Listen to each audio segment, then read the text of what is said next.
Here our topic is microbes in industrial products. Industrial products में microbes का क्या use है? See, production of beverages, antibiotics on an industrial scale require growing microbes in very large vessels, that is fermenters. क्या होता है? Beverages means जो drinks होते हैं, आप कह सकते हैं ब्रांडी, रम, बियर, ये सब जो होते हैं, ये सब एंड एंटीबायोटिक्स, ये सब इंडस्ट्रियल स्केल में प्रोड्यूस किया जाता है लार्ज वेसल्स में, और उस वेसल का क्या नाम है? फर्मेंटर नाम है। कैसे प्रोड्यूस होते हैं वहाँ पे ये सब प्रोडक्ट्स? बाय ग्रोइंग माइक्रोब्स के द्वारा। Fermented beverages, next our topic is fermented beverages. जो ड्रिंक्स होती हैं वो कैसे प्रोड्यूस होती हैं? वो फर्मेंट होके प्रोड्यूस होती हैं, उनमें फर्मेंटेशन होता है, और वो फर्मेंटेशन के लिए रिस्पॉन्सिबल है कौन? एक ईस्ट, जो कि आपने बेकर ईस्ट अभी पढ़ा होगा। बेकर ईस्ट जो कि ब्रेड में जो डफ होता है उसको फर्मेंट करता है, इसलिए उसको वहां पर उसको बेकर सिस्ट कहते हैं। बस यहाँ पर उसको ब्रीवर सिस्ट कहते हैं, क्योंकि यहाँ पे बिवरेजेस का फॉर्मेशन करता है ये, तो बिवरेजेस के सिंथेसिस में हेल्प करता है, मीन्स उसको फर्मेंट करता है। Saccharomyces cerevisiae is used in the production of beverages by fermenting malted cereals and fruit juices to produce ethanol. क्या कैसे प्रोड्यूस होता है हमारे beverages? Malted cereals and fruit juices को फर्मेंट कराते हैं, जिससे क्या प्रोड्यूस होता है? इथेनॉल, और वही हमारा प्रोडक्शन करता है बेवरेजेस का। कुछ बेवरेजेस के नेम दिए हुए हैं। Wine and beer are produced without distillation. See, जो हमारा ये ईस्ट है सैक्रोमाइसिस सिरविशियाई ना, ये 13%, क्या 13% एल्कोहल का प्रोडक्शन फर्मेंट करने के बाद खुद चोक टू डेथ हो जाता है अगर इससे ज़्यादा इंक्रीज हुआ। तो आप देखते होंगे जो ड्रिंक्स आती हैं, बेवरेजेस आती हैं, उसमें अल्कोहल का परसेंटेज इतना ज़्यादा तब कैसे होता है? तो क्या कैसे होता है? वो डिस्टिलेशन प्रोसेस से होता है। डिस्टिलेशन करवा के हम उसको एकदम कॉन्सेंट्रेटेड कर देते हैं, जिससे अल्कोहल का अमाउंट इंक्रीज हो जाता है। लेकिन वाइन और बियर जो होता है, इसमें अल्कोहलिक कंटेंट कम होता है, क्योंकि ये बिना डिस्टिलेशन के प्रोड्यूस होता है।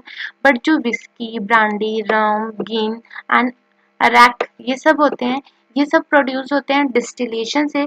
इसमें क्या होता है? अल्कोहलिक कंटेंट ज़्यादा होता है, और ये फर्मेंटेड ब्रोथ को डिस्टिल करके उसका मीन्स इसमें उसका अल्कोहल का कंटेंट ज़्यादा करते हैं। And these all about fermented beverages. Now next topic is antibiotics. Antibiotics कैसे प्रोड्यूस होती हैं, कौन से माइक्रोब्स प्रोड्यूस करते हैं, इसका कैसे रिवोल्यूशन आया, इसके बारे में पढ़ते हैं। Chemical substance produced by some microbes and can kill or retard the growth of pathogen. See, कुछ microbes ऐसे होते हैं जो कि कुछ chemical substance का synthesis करते हैं, उन्हीं chemical substance को antibiotics कहते हैं, जो कि किसी पैथोजन की ग्रोथ को रिटार्ड करती है या फिर उसको किल करती है। They are use to treat plague, whooping cough, diphtheria and leprosy. See, क्या होता है, ये जो हमारा केमिकल सब्सटेंस एंटीबायोटिक्स है, ये यूज होता है ट्रीट करने के लिए डेडली डिसीज को। प्लेग आप जानते ही होंगे, यर्निया प्लास्टिस रिस्पॉन्सिबल है इसके लिए। एंड whooping कफ, काली खांसी जिसको बोलते हैं, डिप्टेरिया एंड लेप्रोसी टीसी। Penicillium, first antibiotics discovered by the Alexander Fleming.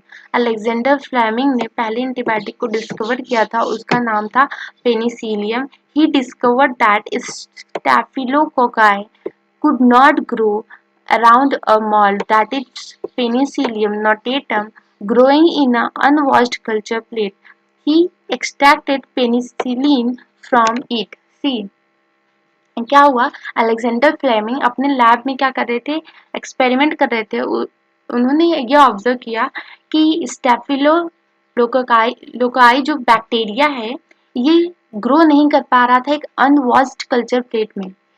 क्यों? क्योंकि वहां पे उन्होंने ऑब्जर्व किया क्योंकि मॉल्ड पेनिसिलियम नोटेटम प्रेजेंट था, जो सिंथेसिस मतलब सेक्रीट कर रहा था पेनिसिलिन को, और पेनिसिलिन जो है स्टेफिलोकोकाई के मतलब ग्रोथ को रिटार्ड कर रहा था, इस वजह से वो वहां पर ग्रो नहीं कर पा रहे थे। तो एंड तब अलेक्जेंडर फ्लेमिंग जो थे उन्होंने क्या किया, वहां से पेनिसिलिन को एक्सट्रैक्ट किया और antibiotics as a first discover हुई। Ernest Chain and Howard Florey established its full potential as effective antibiotic. See Alexander Fleming ने तो उसको डिस्कवर तो कर लिया, एक्सट्रैक्ट तो कर लिया, बट उसका फुल पोटेंशियल तब रियलाइज नहीं हुआ था।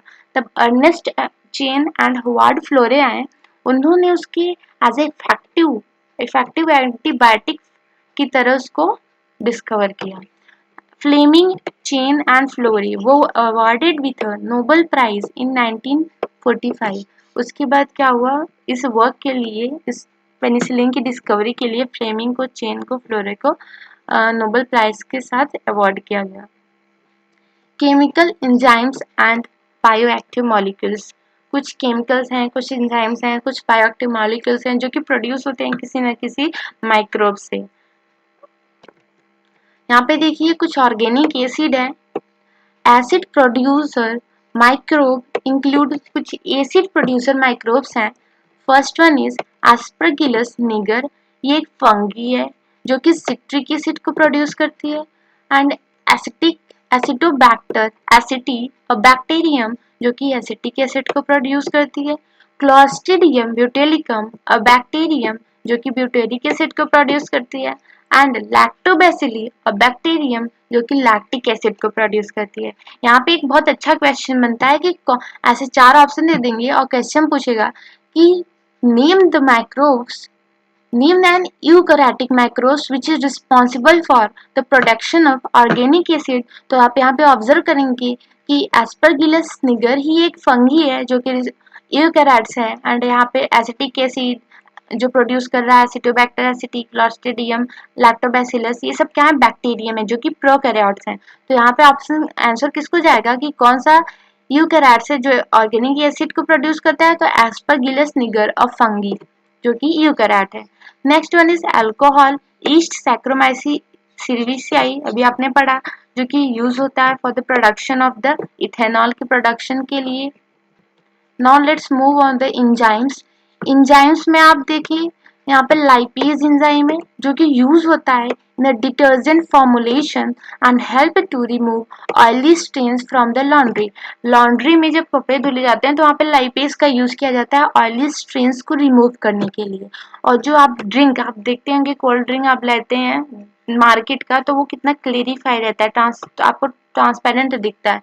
बट वही आप घर पे जूस बनाइए तो उतना ट्रांसपेरेंट रहता है। ऐसा क्या किया जाता है कि वो ट्रांसपेरेंट हो जाता है जो मार्केट में सेल होता है, तो वहां पे पैक्टिनेजेस एंड प्रोटीएजेस का यूज किया जाता है एंजाइम का। ये दोनों क्या करते हैं, उसको क्लेरिफाई करते हैं, to clarify the bottled juices. Next one is streptokinase, produce by the streptococcus. See यहाँ पे स्टैफिलोकोकस नहीं है, आप कंफ्यूज मत होइएगा, यहाँ पे स्ट्रेप्टोकोकस है जो कि स्ट्रेप्टोकाइनेज का प्रोडक्शन करता है। एंड स्ट्रेप्टोकाइनेज आप कह सकते हैं ये यूज होता है as a clot buster. Clot buster का मतलब आप समझते हैं, कभी कभी क्या होता है ब्लड वेसल्स में क्लॉट्स जम जाते हैं, तो उस क्लॉट्स को रिमूव करने के लिए यूज होता है स्ट्रेप्टोकाइनेज का, इसलिए इसको clot as a clot buster की तरह यूज करते हैं। To remove clots from the blood vessels of a patient who have undergone myocardial infarction. See कुछ पर्सन्स होते हैं जिनके ब्लड वेसल्स में क्लॉट्स जम जाते हैं और ये ज़्यादातर मायोकार्डियल इन्फार्क्शन कॉज करते हैं, तो वहाँ पे स्ट्रेप्टोकाइनेज हम दिए जाते हैं उस पेशेंट को ट्रीट करने के लिए, जो कि कौन प्रोड्यूस करता है, स्ट्रेप्टोकोकस, नॉट स्टैफिलोकोकस नहीं है, स्ट्रेप्टोकोकस है। नेक्स्ट वन इज साइक्लोस्पोरिन ए, ये प्रोड्यूस किया जाता है ट्राइकोडर्मा पॉलीस्पेरम इसको प्रोड्यूस करता है जो कि एक फंगी है।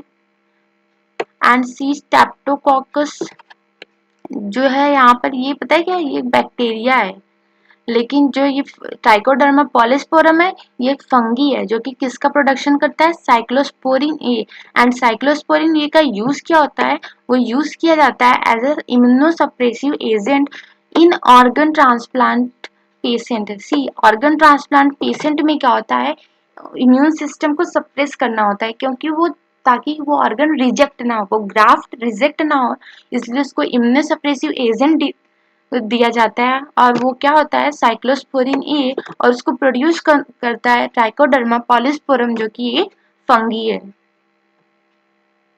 Next one is statin. ये प्रोड्यूस होता है बाय द मोनोस्कस पप्यूरस, जो कि एक तरह का ईस्ट है। East you can say fungi है एक तरीके का। यूज्ड, और इसका यूज क्या होता है, as a blood cholesterol lowering agent. It inhibit the enzyme responsible for the synthesis of cholesterol. See, जो स्टैटिन है वो ब्लड कोलेस्ट्रॉल लोअरिंग एजेंट है, क्योंकि हमारे जो बॉडी में क्या होता है, कोलेस्ट्रॉल का लेवल बढ़ जाता है। क्यों? क्योंकि कोई एंजाइम होता है, रिस्पॉन्सिबल होता है कोलेस्ट्रॉल के सिंथेसिस के लिए।